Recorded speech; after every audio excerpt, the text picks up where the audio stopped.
Assalamualaikum anak-anak. Waalaikumsalam, Bu. Apa kabar semuanya? Alhamdulillah sehat, Bu. Alhamdulillahirabbil alamin. Nah, sebelum kita memulai pembelajaran hari ini, ketuanya siapkan dulu. Baik, Bu. Sebelum memulai pembelajaran hari ini, berdoa menurut agama dan kepercayaan masing-masing. Berdoa mulai.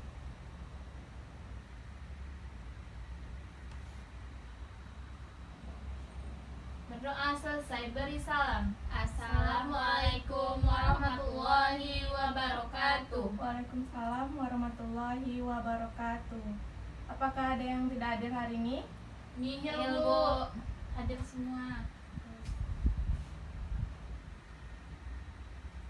Nah, alhamdulillahirabbil alamin, kita diberi kesehatan dan kesempatan untuk pembelajaran kita siang hari ini. Nah, tak lupa pertama-tama kita ucapkan puji syukur kepada Nabi besar kita, yaitu dengan mengucapkan Allahumma sholli ala sayyidina Muhammad wa ala sayyidina Muhammad. Nah, sebelumnya Ibu ingin bertanya dulu, apakah pernah makan makanan yang pedas ataupun setelah makan itu merasakan sakit perut? Sering, Bu. Pernah, Bu. Nah, kenapa sakit perut dan apa yang terjadi setelah sakit perut? Buang air besar, Bu. Jadi BAB, Bu. Jadi setelah makanan pedas kita sering terjadi BAB ya. Iya. Nah, itu BAB itu yaitu mengeluarkan feses. Nah, feses di sini yaitu mengeluarkan sisa-sisa metabolisme yang tidak dibutuhkan oleh tubuh kembali. Nah, itu yang dimaksud dengan pembelajaran kita hari ini. Jadi, tujuan pembelajaran kita hari ini yaitu mendeskripsikan sistem ekskresi pada manusia. Sebelumnya kita membahas sistem ekskresi pada Hewan. Nah, benar.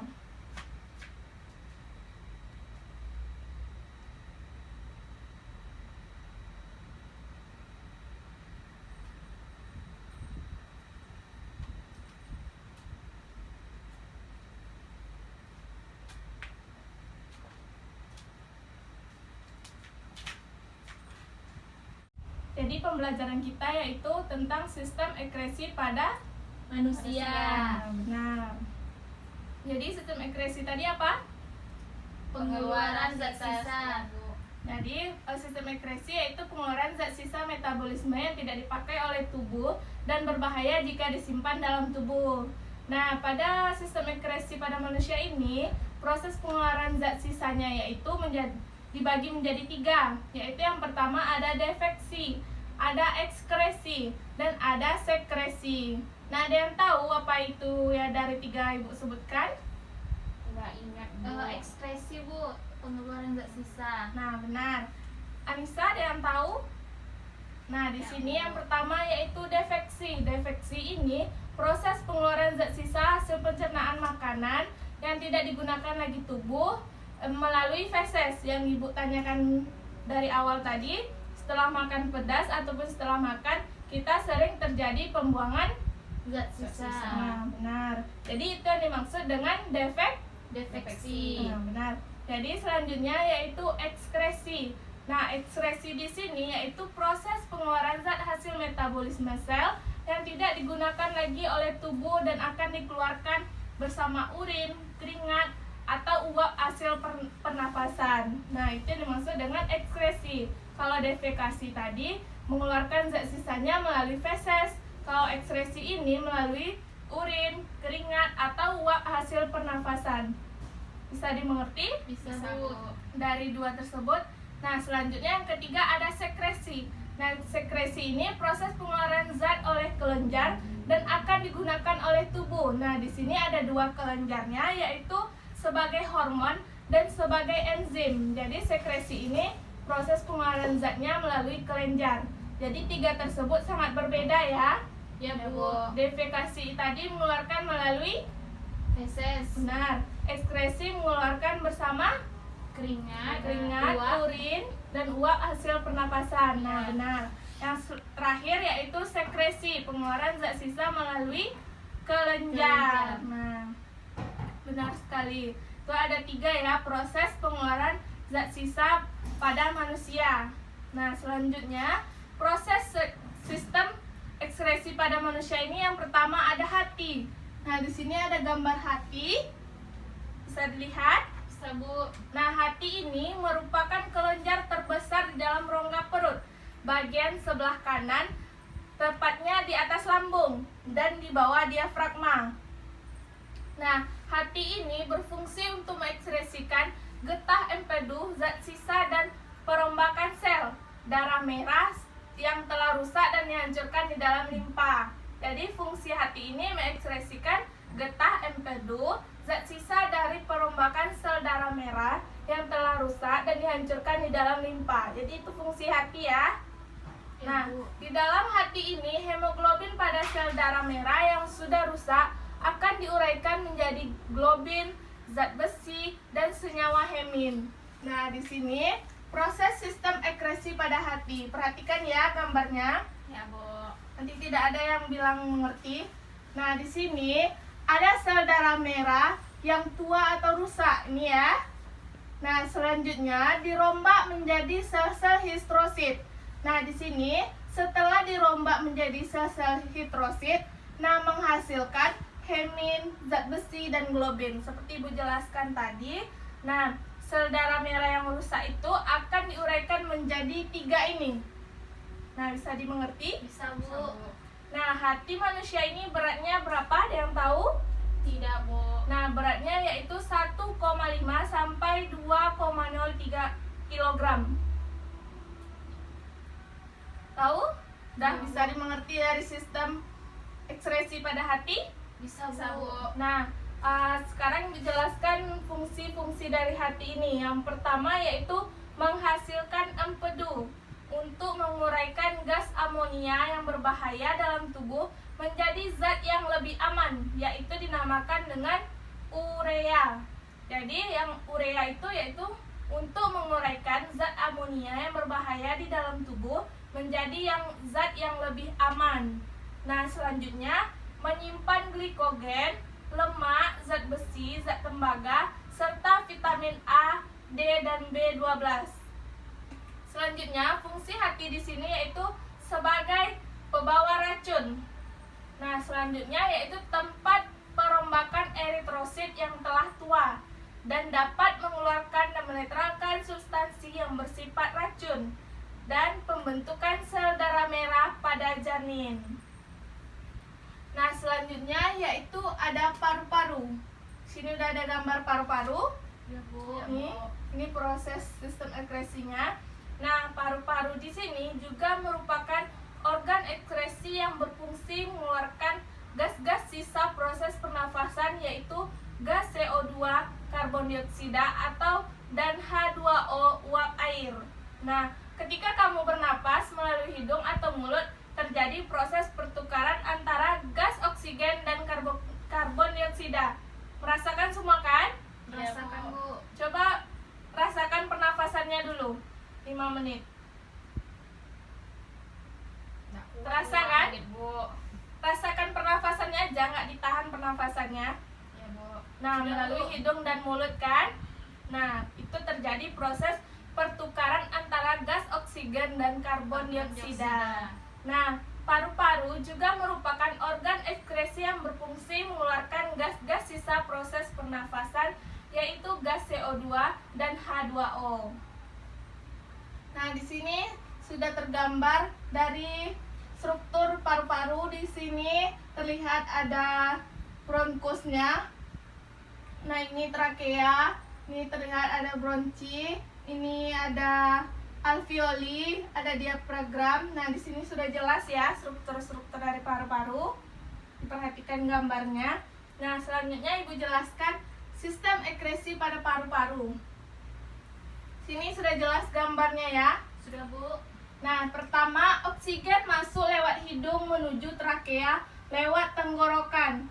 Nah, udara yang mengandung oksigen dialirkan menuju bronkiolus melalui 2 saluran bronkus. Nah, di sini letak bronkusnya. Jelas gambarnya?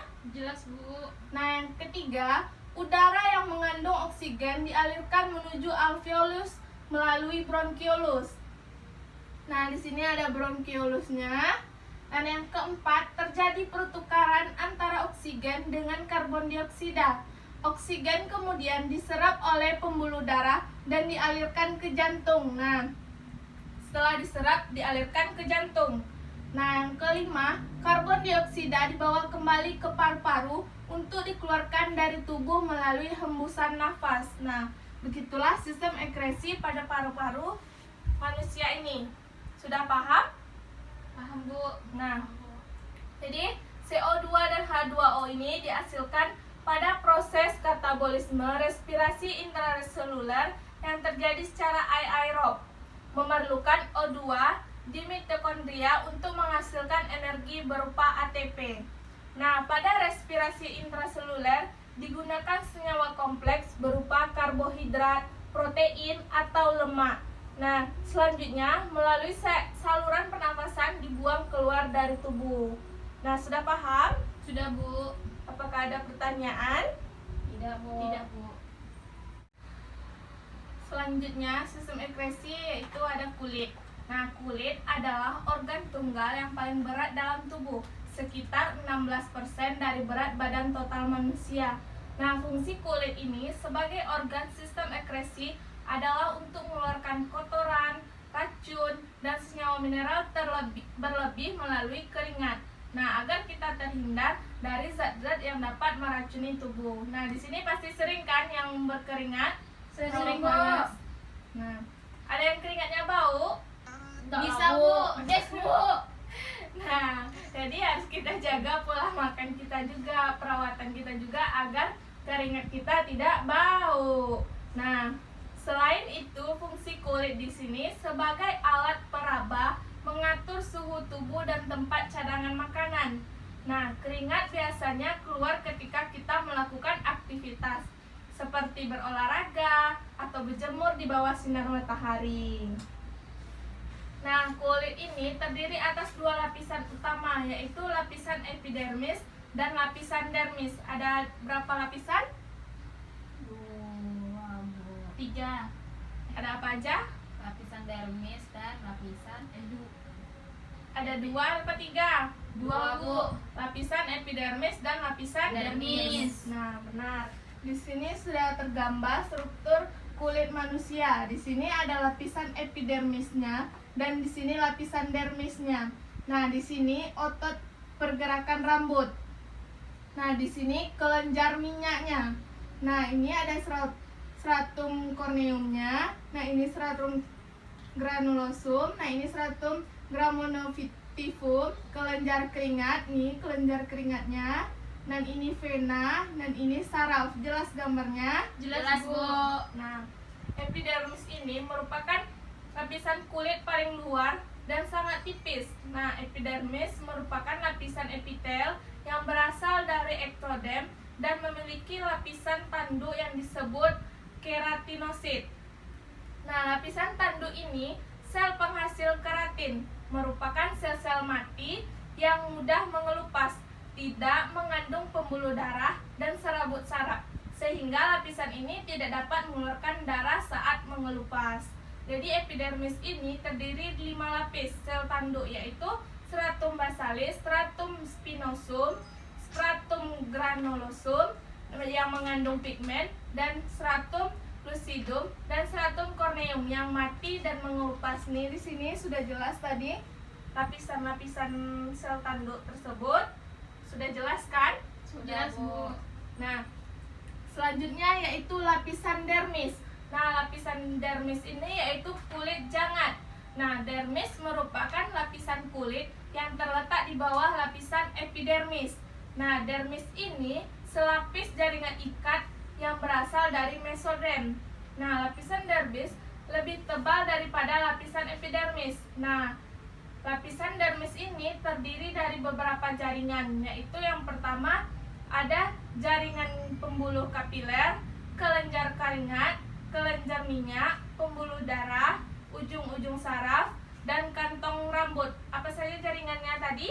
Jaringan Pembuluh kapiler, jaringan saraf, kelenjar keringat, kelenjar minyak, pembuluh darah, ujung-ujung saraf, kantong rambut. Nah, fungsi dari pembuluh kapiler ini yaitu menyampaikan nutrisi pada akar rambut dari sel kulit. Nah, kelenjar keringat ini apa fungsinya? yang pastinya menghasilkan keringat. Nah, fungsi dari kelenjar minyak yaitu menghasilkan minyak agar kulit dan rambut tidak kering. Nah, pembuluh darah ini fungsinya yaitu mengedarkan darah ke seluruh sel atau jaringan. Nah, selanjutnya yaitu jaringan ujung-ujung saraf. Nah, ini fungsinya meliputi ujung saraf yaitu perasa, peraba, rasa nyeri, rasa panas, dan rasa sentuhan.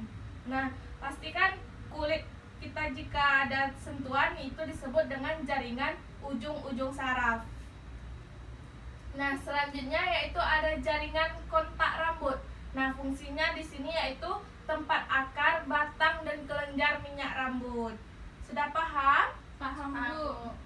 Nih di sini sudah tergambar sistem ekskresi pada kulit. Perhatikan ke depan ya.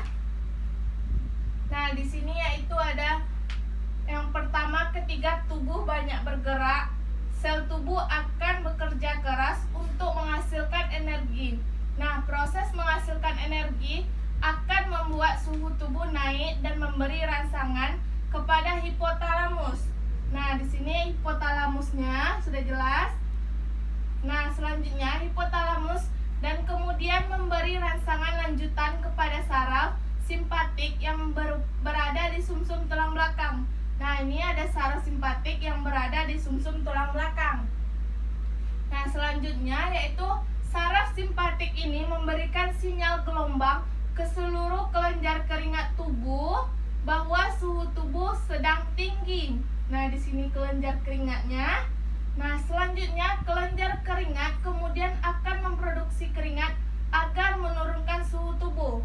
Keringat ini mengandung kotoran dan zat-zat sisa yang tidak terpakai dalam tubuh. Nah, sudah jelas sistem ekskresi pada kulit? Sudah, Bu. Nah, sudah mengerti kan? Ngerti, Bu. Selanjutnya kita lanjut aja ke ginjal. Apakah ada pertanyaan sebelum Ibu lanjut?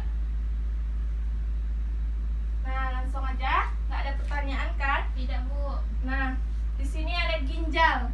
Nah, ginjal ini merupakan komponen utama penyusun sistem ekskresi manusia yaitu urin. Nah, manusia memiliki sepasang ginjal berukuran sekitar 10 cm. Nah, letak ginjal yaitu di rongga perut sebelah kiri dan kanan ruas-ruas tulang punggung. Nah, ginjal ini berfungsi untuk menyaring zat-zat sisa metabolisme dari dalam darah, mempertahankan keseimbangan cairan tubuh, mengekskresikan gula darah yang melebihi kadar normal, dan mengatur keseimbangan kadar asam, basa, dan garam di dalam tubuh. Nah, selanjutnya ginjal ini berfungsi untuk menyaring zat sisa dari makanan, obat-obatan, atau racun yang terdapat di darah. Nah, selain itu, ginjal juga berperan mengendalikan keseimbangan cairan dan kadar elektrolit dalam tubuh. Nah, jika tubuh Anda semua kelebihan garam atau mineral, ginjal pun akan membuangnya. Nah, zat sisa yang terkumpul kemudian akan diubah menjadi urin. Nah, urin akan mengalir dari ginjal ke kandung kemih melalui saluran yang disebut dengan ureter. Nah, urin tersebut berisi zat sisa dari ginjal yang akan terbuang saat Anda buang air kecil. Sudah paham? Paham, Bu. Di sini lancar kan buang air kecilnya? Lancar, Bu. Nah, kalau tidak lancar nanti kita terkena gangguan penyakit ginjal. Nah, langsung saja ke struktur ginjalnya. Nah, sini sudah terjelas gambar struktur dari ginjal. Yang pertama itu ada arteri. Di sini ada vena, yang biru ini vena, dan ini korteks. Ini bagian korteksnya ya. Ya, Bu. Di sini medula dan di sini ada calyx. Nah, bagian ujung ini yaitu namakan pelvis renalis. Nah, di sini yaitu ureternya. Nah, di sini kapsul fibrous. Sudah jelas kan struktur dari ginjal? Sudah, Bu. Nah, ginjal ini secara umum terbagi menjadi 3 juga, yaitu ada kulit ginjal, sumsum ginjal, dan rongga ginjal. Ada berapa? 3. Kulit ginjal, sumsum ginjal, rongga ginjal. Nah, fungsi dari kulit ginjal ini yaitu bagian terluar ginjal. biasanya disebut cortex renalis yang berfungsi untuk menyaring darah. Nah, selanjutnya yaitu ada sumsum ginjal. Bagian tengah ginjal biasa disebut medula, berfungsi sebagai tempat berkumpulnya pembuluh-pembuluh halus yang mengalirkan urin ke saluran yang lebih besar. Nah, selanjutnya yaitu rongga ginjal.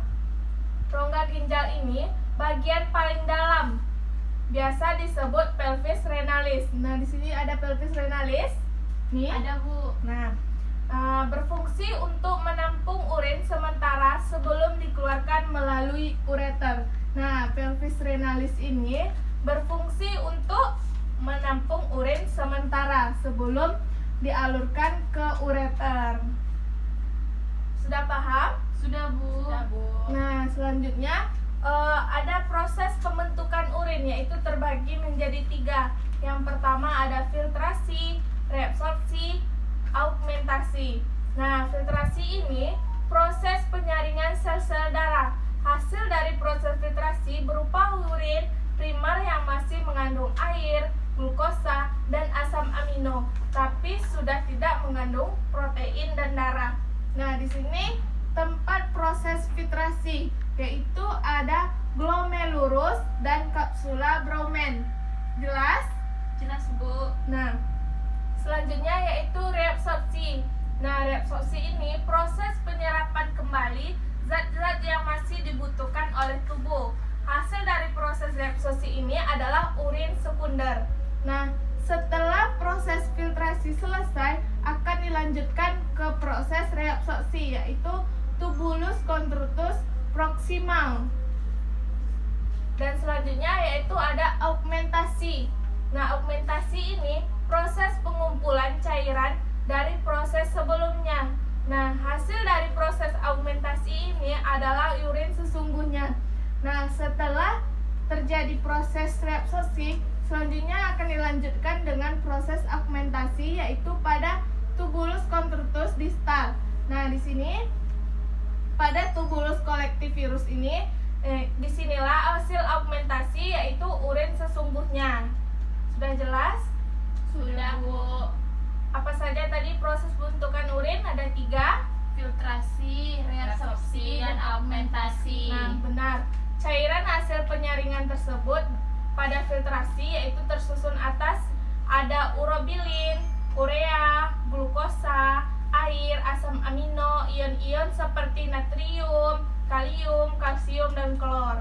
Catat ya nanti proses pembentukan urin ini. Baik, Bu. Nanti ada tugas untuk di rumah tentang proses pembentukan urin ini. Nah, selanjutnya tahap reabsorpsi ini, cairan yang dihasilkan dari proses reabsorpsi ini disebut urin sekunder. Nah, pada augmentasi, disinilah terjadi proses augmentasi, yaitu pengeluaran zat-zat yang tidak diperlukan tubuh ke dalam urin sekunder. Nah, urin yang berbentuk selanjutnya keluar dari ginjal melalui ureter. Ureter ya. Sudah paham? Sudah, Bu. Skip, Bang. Jadi proses pembentukan urin tadi ada 3 kan? Ya, Bu.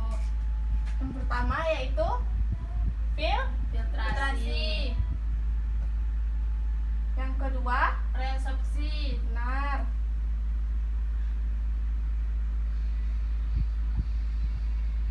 Yang ketiga, augmentasi. benar.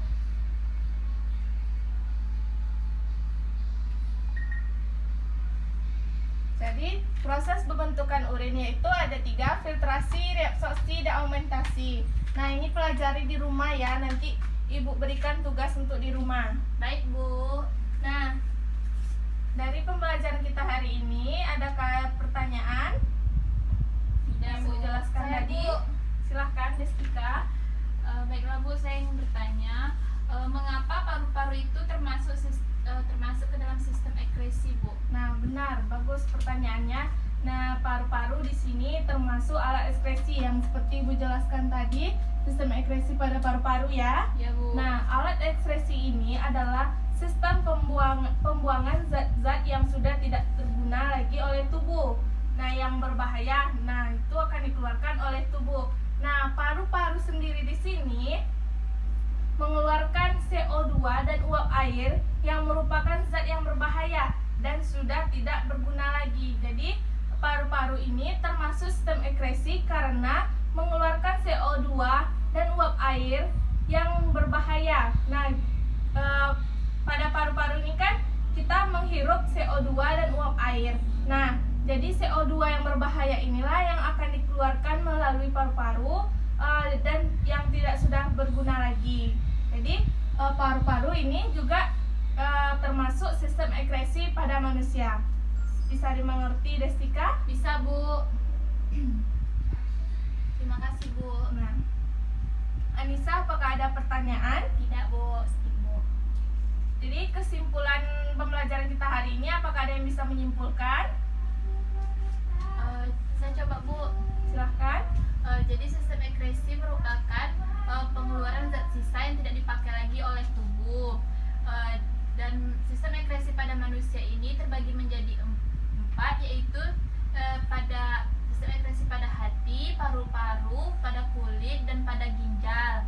Terus ada proses pembentukan urin, itu ada dibagi menjadi 3, yaitu filtrasi, reabsorpsi, dan augmentasi.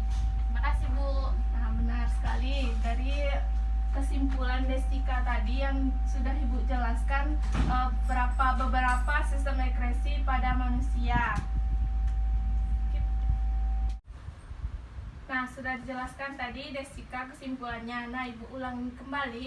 Nah, kesimpulan pembelajaran kita hari ini yaitu sistem ekskresi ini sangat penting untuk tubuh kita, yaitu pengeluaran zat sisa metabolisme yang berbahaya dan tidak dibutuhkan oleh tubuh kita.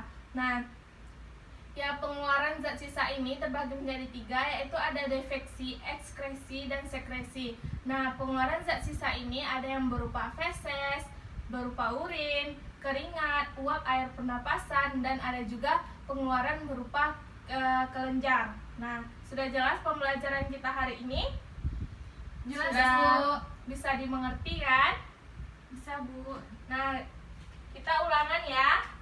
Tadi sudah memperhatikan Ibu menjelaskan kan? Janganlah, Bu. Cuman 3 soal aja. Boleh nengok buku, Bu. Nggak boleh. Tunggu ya, bentar Ibu buka. Ini nanti kalian menyontek. Baca bentar ya, Bu. Ya, silahkan baca sebentar catatannya atau bukunya.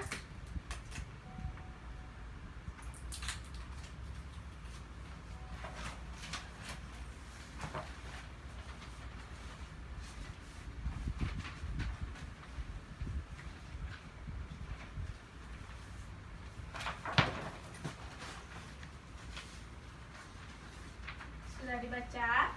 Lagi, Bu. Ibu kasih waktu 2 menit lah ya untuk mengulangi kembali membaca. Soalnya cuma ada 3.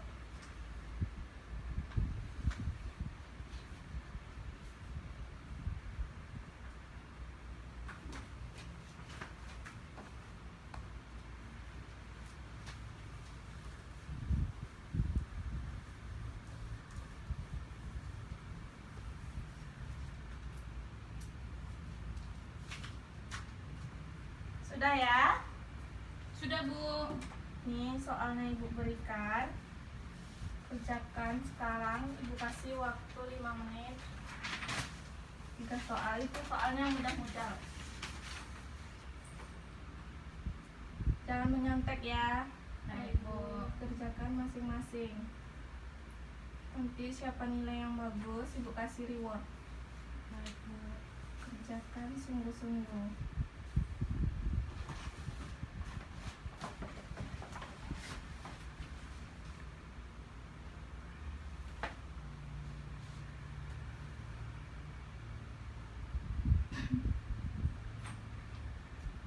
Waktunya 2 menit lagi ya.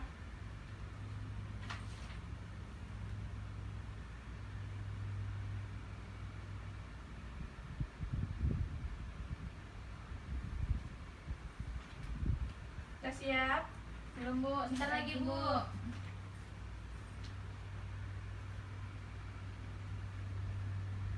Nah, waktunya habis, kumpulkan.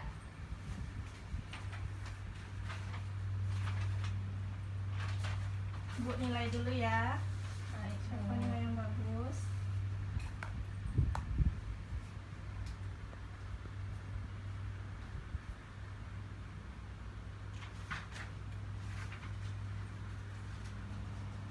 Nilainya bagus sekali, sudah mengerti apa yang Ibu jelaskan tadi. Bisa dimengerti kan Ibu menjelaskan tadi? Bisa, Bu. Nah, di sini Ibu ada nilai yang paling tertinggi ataupun nilai yang bagus. Nah, di sini Ibu kasih reward ya. Nilai yang bagus yaitu Destika. Nah, ini rewardnya Ibu beri. Terima kasih, Bu. Nah, gunakan sebaik-baik mungkin ya, pelajari di rumah dan Baik, Bu. rajin membaca. Nah, untuk yang tidak dapat ataupun belum mencapai nilai tertinggi, nah tingkatkan lagi ya. Baik, Belajar Bu. di rumah, banyak baca-baca tentang materi yang akan kita pelajari. Tingkatkan lagi untuk yang udah tinggi juga, jangan sampai turun. Nah, pertahankan nilainya ya. Baik, Bu. Nah, Ibu ada tugas di rumah. Catat tugasnya. Yaitu tugasnya buatlah bagan alur yang berisi ringkasan proses pembentukan urin. Nah, sudah Ibu jelaskan tadi proses pembentukan urinnya kan? Nah, buat di kertas karton bagan alurnya, dikumpul minggu depan ya. Baik, Baik, Bu. Bu. Jangan Itu Tidak kelompok ada yang atau tidak pribadi, Bu? pribadi. Baik, Bu. Individu ya yang buat, tidak ada yang kelompok, buat masing-masing tentang proses pembentukan urin. Sudah dicatat kan? Sudah, Bu. Nah, selanjutnya pembelajaran kita minggu depan yaitu gangguan atau kelainan sistem ekskresi pada manusia. Nah, pelajari di rumah tentang gangguan atau kelainan sistem ekskresi pada manusia. Pelajari di rumah ya. Baik, Bu. Nah, sekian pembelajaran kita hari ini. Ibu tutup. Wassalamualaikum warahmatullahi wabarakatuh. Waalaikumsalam warahmatullahi wabarakatuh.